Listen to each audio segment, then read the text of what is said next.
অনুশীলনী পৃষ্ঠা নাম্বার হচ্ছে 95 এবং 96। প্রথমেই আছে দেখো, 1 শূন্য স্থান পূরণ করি। ক সমুদ্র হলো পানির ড্যাশ উৎস। খ যে পানিতে লবণ থাকে তাকে ড্যাশ পানি বলে। গ উৎসের ভিত্তিতে পানিকে ড্যাশ ভাগ করা যায়। ঘ হাত বা মুখ ধোয়ার পর পানির কলটি বন্ধ করে পানির ড্যাশ রোধ করতে পারি। তাহলে চলো শূন্য স্থানের উত্তরগুলো আমরা দেখে নিই।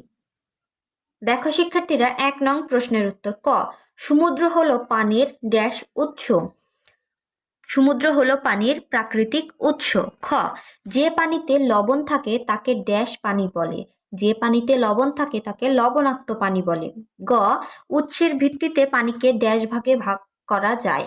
উৎসের ভিত্তিতে পানিকে 2 ভাগে ভাগ করা যায়। ঘ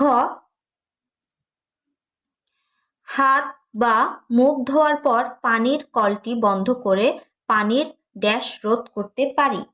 হাত বা মুখ ধোয়ার পর পানির কলটি বন্ধ করে পানির অপচয় রোধ করতে পারি। দেখো শূন্যস্থানগুলো শেষ হয়ে গেল। এবার চলো পরবর্তীতে 2 নম্বরে কি আছে সেটা আমরা দেখে নিই। দেখো শিক্ষার্থীরা, 1 নং শূন্যস্থানের পরে 2 নংয়ে আছে নিচের ডান পাশের শব্দের সাথে বাম পাশের শব্দের মিল করি। দেখো বাম পাশে কি কি শব্দ আছে? বৃষ্টির পানি, পুকুর, অনিরাপদ পানি, লবণাক্ত পানি, নিরাপদ পানি। ডান পাশে আছে সাগরের পানি, লাল রং করা নলকূপের পানি, ফুটানো পানি, মানুষের তৈরি পানির উৎস, পানির প্রাকৃতিক উৎস। তাহলে চলো এখন আমরা মিল করি। বৃষ্টির পানি হবে পানির প্রাকৃতিক উৎস। পুকুর মানুষের তৈরি পানির উৎস। অনিরাপদ পানি লাল রং করা নলকূপের পানি। লবণাক্ত পানি সাগরের পানি। নিরাপদ পানি ফোটানো পানি। আমি আবার তোমাদেরকে পড়ে শোনাচ্ছি। বৃষ্টির পানি পানির প্রাকৃতিক উৎস। পুকুর মানুষের তৈরি পানির উৎস। অনিরাপদ পানি লাল রং করা নলকূপের পানি। লবণাক্ত পানি সাগরের পানি। নিরাপদ পানি হলো ফুটানো পানি। এবার 2 নংয়ের পরে 3 নংয়ে আছে দেখো সঠিক উত্তরে টিক চিহ্ন দিই। প্রথমে 1 নম্বরে আছে নিচের কোনগুলো পানির প্রাকৃতিক উৎস। এখানে তোমরা দেখো পানির প্রাকৃতিক উৎস কোনগুলো হবে? সঠিক উত্তর হবে ঘ বৃষ্টি, নদী, সাগর। 2 নিচের কোন পানি পান করা নিরাপদ নয়? সঠিক উত্তর হবে গ লাল রং করা নলকূপের পানি। 3 নিচের কোনটি পানির অপচয় নয়? সঠিক উত্তর হবে গ হাত মুখ ধোয়ার পর কলটি বন্ধ রাখা। আমি আবার তোমাদেরকে পড়ে শোনাচ্ছি। নিচের কোনগুলো পানির প্রাকৃতিক উৎস? খ বৃষ্টি, নদী, সাগর। নিচের কোন পানি পান করা নিরাপদ নয়? সঠিক উত্তর হবে গ লাল রং করা নলকূপের পানি। 3 নিচের কোনটি পানির অপচয় নয়? সঠিক উত্তর হবে গ হাত মুখ ধোয়ার পর কলটি বন্ধ রাখা। এবার পরবর্তী পেজে আছে দেখো 4 নং। 4 নংয়ে আছে সংক্ষিপ্ত প্রশ্ন। ক মানুষের তৈরি পানির 2টি উৎসের নাম লিখি। খ পানি না থাকলে আমাদের জীবনে হতে পারে এমন 2টি সমস্যার কথা লিখি। গ দৈনন্দিন জীবনে পানির 2টি ব্যবহার লিখি। তাহলে চলো আমরা উত্তরগুলো দেখে নিই। দেখো শিক্ষার্থীরা, 4 নং প্রশ্নের উত্তর। ক মানুষের তৈরি পানির 2টি উৎসের নাম লিখি। উত্তর মানুষের তৈরি পানির 2টি উৎস হলো এক পুকুর ও 2 কুয়া।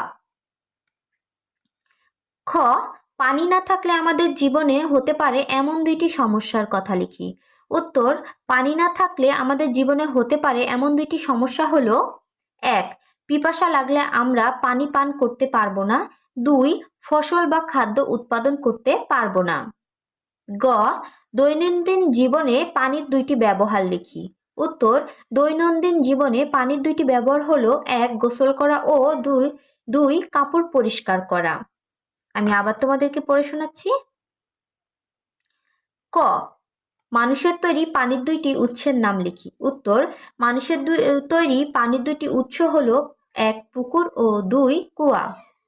খ, পানি না থাকলে আমাদের জীবনে হতে পারে এমন দুইটি সমস্যার কথা লিখি। উত্তর, পানি না থাকলে আমাদের জীবনে হতে পারে এমন দুইটি সমস্যা হলো 1, পিপাসা লাগলে আমরা পানি পান করতে পারবো না। 2, ফসল বা খাদ্য উৎপাদন করতে পারবো না।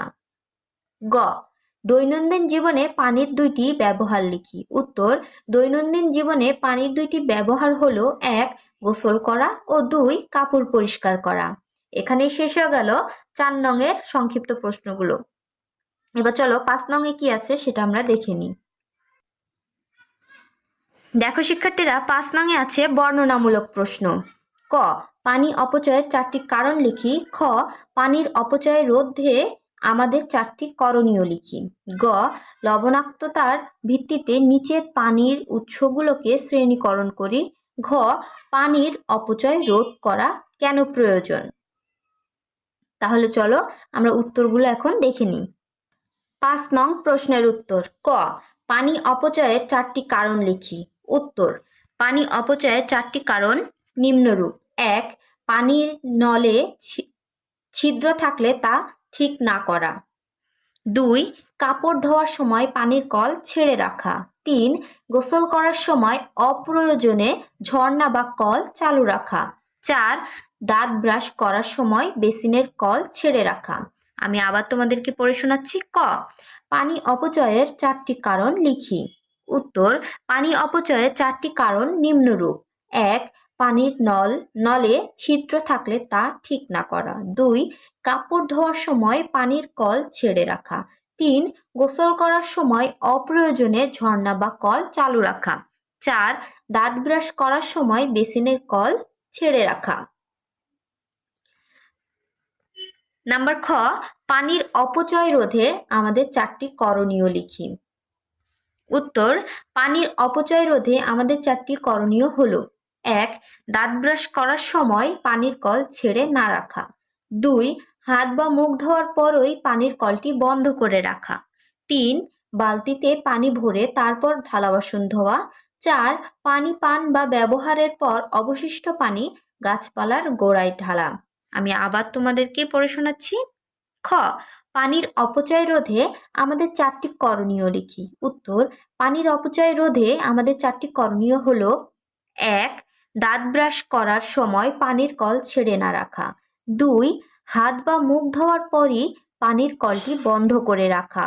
3, বালতিতে পানি ভরে তারপর থালা বাসন ধোয়া। 4, পানি পান বা ব্যবহারের পর অবশিষ্ট পানি গাছপালার গোড়ায় ঢালা। নাম্বার গ, লবণাক্ততার ভিত্তিতে নিচের পানির উৎসগুলোকে শ্রেণীকরণ করি। পানির উৎসগুলো কি কি দিয়েছে? ঝর্ণা, নদী, পুকুর, সমুদ্র, মহাসাগর। উত্তর, লবণাক্ততার ভিত্তিতে পানির উৎসগুলোকে নিচে শ্রেণীকরণ করা হলো: লবণাক্ত পানির উৎস সমুদ্র, মহাসাগর; অলবণাক্ত পানির উৎস ঝর্ণা, নদী, পুকুর। আমি আবার পড়ে শোনাচ্ছি। গ, লবণাক্ততার ভিত্তিতে নিচের পানির উৎসগুলোকে শ্রেণীকরণ করি। উৎসগুলো ছিল ঝর্ণা, নদী, পুকুর, সমুদ্র, মহাসাগর। উত্তর, লবণাক্ততার ভিত্তিতে পানির উৎসগুলোকে নিচে শ্রেণীকরণ করা হলো: লবণাক্ত পানির উৎস সমুদ্র, মহাসাগর; অলবণাক্ত পানির উৎস ঝর্ণা, নদী, পুকুর। ঘ, পানির অপচয় রোধ করা কেন প্রয়োজন? উত্তর, পৃথিবীর সকল প্রাণের বেঁচে থাকার, এখানে প্রাণের না প্রাণীর হবে, ওকে, পৃথিবীর সকল প্রাণীর বেঁচে থাকার জন্য পানি অপরিহার্য। আমাদের জনসংখ্যা যত বাড়ছে মানুষ তত বেশি পানি ব্যবহার করছে, তাই ব্যবহারযোগ্য পানির পরিমাণ কমে যাচ্ছে। পানি অপচয়ের পরিণতি হলো পানির স্বল্পতা। পানি না থাকলে বা কমে গেলে আমাদের বেঁচে থাকা কষ্টকর হবে। এ কারণে আমাদের পানির অপচয় রোধ করা প্রয়োজন। আমি আবার পড়ে শোনাচ্ছি। পানির অপচয় রোধ করা কেন প্রয়োজন? উত্তর, পৃথিবীর সকল প্রাণীর বেঁচে থাকার জন্য পানি অপরিহার্য। আমাদের জনসংখ্যা যত বাড়ছে মানুষ তত বেশি পানি ব্যবহার করছে, তাই ব্যবহারযোগ্য পানির পরিমাণ কমে যাচ্ছে। পানি অপচয়ের পরিণতি হলো পানির স্বল্পতা। পানি না থাকলে বা কমে গেলে আমাদের বেঁচে থাকা কষ্টকর হবে। এ কারণে আমাদের পানির অপচয় রোধ করা প্রয়োজন। এখানেই শেষ হয়ে গেল 5 নংয়ের বর্ণনামূলক প্রশ্নগুলো। অধ্যায় 7-এর অনুশীলনী সকল প্রশ্নের উত্তর আমি তোমাদেরকে সমাধান করে দিলাম। তোমরা বাসায় ভালো করে প্রশ্নের উত্তরগুলো পড়ে ফেলবে।